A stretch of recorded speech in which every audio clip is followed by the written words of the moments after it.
J'ai été étonné d'entendre ça. What if I told you that everything you've been led to believe about your own sex life isn't true?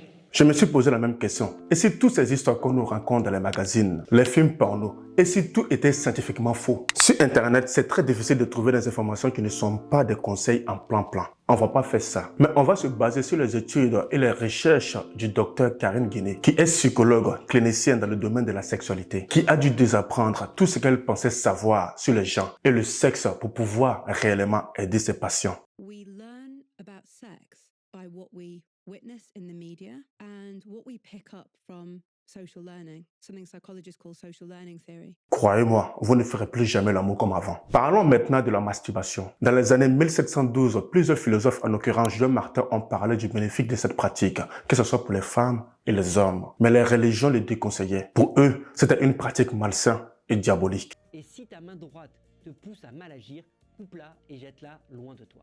Ce passage peut être mis en parallèle avec la masturbation. À la fin du 19e siècle, les médecins pensaient que la consommation d'aliments savoureux provoquait la masturbation, tandis que les aliments fades la décourageaient. Les aliments comme le céréal Kellogg's que tu manges chaque matin avant d'aller au boulot pouvaient lutter contre la masturbation. Pourtant, les scientifiques le voient différemment. Se masturber, ça sert à quoi au-delà de l'épanouissement sexuel? Il paraît que c'est bon pour le cœur, que c'est bon pour le sommeil. Alors, il y a effectivement plein d'avantages qui sont les mêmes que ceux de l'activité sexuelle ou de l'orgasme en général. C'est pour moi vraiment l'école de la sexualité. C'est même un laboratoire personnel que chacun possède et dont il peut faire ce qu'il veut. Pourquoi tant de divergences d'opinion sur la sexualité? C'est quoi le vrai sujet qui ne nous dit pas? Dans cette vidéo, nous allons explorer tout ce qui doit être savoir sur la sexualité, l'orgasme, sur la masturbation, afin que vous ayez une vie de couple épanouie.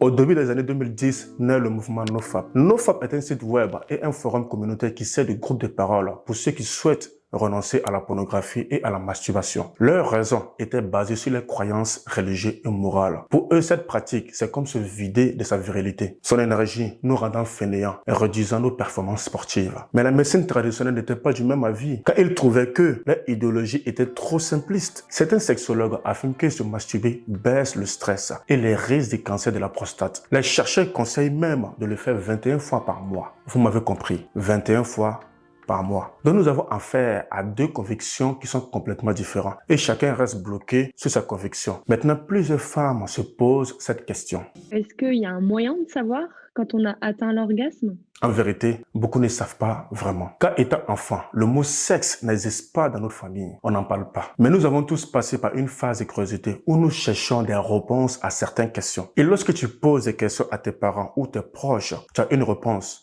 mais elle est vague. Pourquoi? Parce que eux aussi n'ont pas de réponse, car ils n'ont pas été éduqués sur la sexualité. Donc ça devient tabou. Quand on demande à certaines femmes comment tes profs t'ont expliqué la sexualité, Je vais vous dire combien de cours j'ai eu sur le sujet. 0. On ne m'en a jamais parlé. Jamais. J'étais dans un lycée privé catholique pour les filles, chez les sœurs. Ce que j'ai appris sur le sexe, je l'ai appris de mes amis ou dans les pages d'un magazine Playboy. Ce genre de conneries. ce que j'ai remarqué est qu'on est souvent gêné quand on parle de sexe et de plaisir. Mais ce qui est marrant, on veut tous du plaisir, on veut l'obtenir. Et le plaisir, c'est pas forcément la performance sexuelle, mais cela peut être des petites attentions, juste des préliminaires, sans forcément passer à l'acte. Notre perception du sexe, c'est de bien défoncer notre femme afin qu'elle atteigne l'orgasme. Et cela nous met la pression dont nous voulons forcément assurer. Mais pendant l'acte, on constate que plusieurs hommes ne durent que 5 minutes, au moins. Et certaines femmes ne prennent pas du plaisir. Et cela crée de la frustration, parce qu'il y a trop d'enjeux. Il y a certains qui s'amènent à prendre des Viagra ou des médocs traditionnels pour pouvoir assurer au lit. Le sexe pour eux est synonyme de pression sociale. Donc, stop à la pression du sexe. Il y a certains qui utilisent l'amour pour rendre la sexualité obligatoire. Et il te dit, si tu m'aimais vraiment, tu auras envie de moi aussi. Il y a une autre phrase aussi. Si ça ne te tente pas, j'en connais d'autres qui sont intéressés. Pression, pression, pression. Parfois, l'excitation ne vient pas toujours en premier. Il y a plusieurs facteurs qui peuvent influencer l'ordre dans lequel l'excitation sexuelle se présente. Il y a le contexte émotionnel. L'excitation sexuelle est étroitement liée aux émotions. C'est pas forcément physique. Le plaisir peut être émotionnel ou psychologique. Si une personne est préoccupée, stressé, fatigué ou a des problèmes relationnels, cela peut affecter son niveau d'excitation. Le désir sexuel ne se commande pas comme un kebab au fast-food du quartier, mais il y a beaucoup de stimuli qui doivent être déclenchés afin que nous soyons excités. Certains ont besoin d'un stimuli physique, c'est-à-dire leur caresser, leur faire les bisous. Certains, il leur faut une stimulation mentale. Ce sont ces personnes où tu les envoies des photos de toi avec ta nouvelle lingerie que tu as achetée pour qu'ils pensent davantage à toi et à ses fantasmes. Et dès qu'il rentre à la maison, il a envie de te faire l'amour. Mais cela ne veut pas dire que tu vas atteindre l'orgasme. Mais est-ce que vous avez connu l'orgasme ce jour-là? Bah non, en fait. Mais vous êtes dit, je ressens du plaisir? Ouais, je ressens du plaisir et puis c'était surtout aussi le fait de plaire.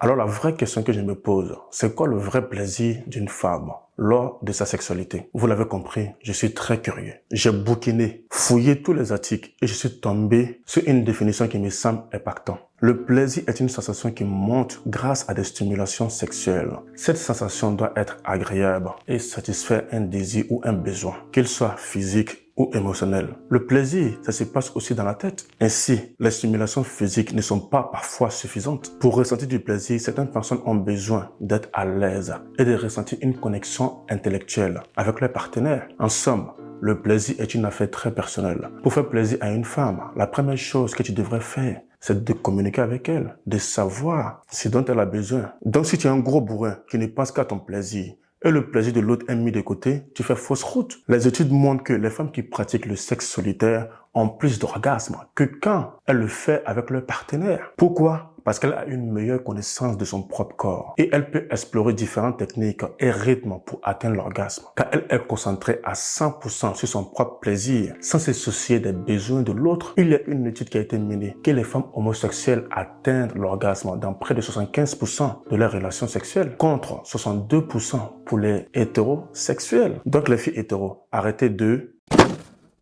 Le fait que vous stimulez nous donne une fausse illusion qu'on vous donne du plaisir, mais cela ne règle pas le vrai problème. Stimuler veut dire simplement, je te donne du plaisir et moi je passe en second plan. Ce qui veut dire, vos besoins ne seraient jamais satisfaits. Alors la question que je vous pose, mesdames, acceptez-vous que vos besoins soient mis de côté à chaque fois? Vos plaisirs ne comptent pas? Est-ce un choix que vous faites? Dites-le moi en commentaire, je serais très curieux de la lire. Si davantage de femmes se sentaient capables de parler franchement de leurs besoins, de leurs plaisirs, ce dont leur corps a besoin, cela ouvrirait la voie à un bénéfice collectif des femmes. Cela signifierait que la prochaine femme qui essaierait d'être ouverte sur les besoins de son corps serait moins susceptible d'être considérée comme un complexe ou inhabituel. Il y a beaucoup de témoignages qui montrent la frustration des femmes par rapport au plaisir. C'est pas que je mets le plaisir des hommes de côté, mais si vous voulez que votre couple ait moins de conflits sur la sexualité, ouvrez vos esprits et communiquez pour comprendre le désir de l'autre. Donc même si cela signifie sacrifier de temps en temps ta propre position privilégiée, plusieurs fois en coaching, je tombe sur des cas où la vie sexuelle du couple est chaotique. Et vu qu'il n'y a pas de communication, chacun vit dans la frustration et le couple se dégrade avec le temps. Alors mesdames, si tu veux avoir du pouvoir, écoute cette phrase. Savoir où se trouve le clitoris, c'est une question de savoir. Savoir où se trouve son propre clitoris, c'est une question de pouvoir.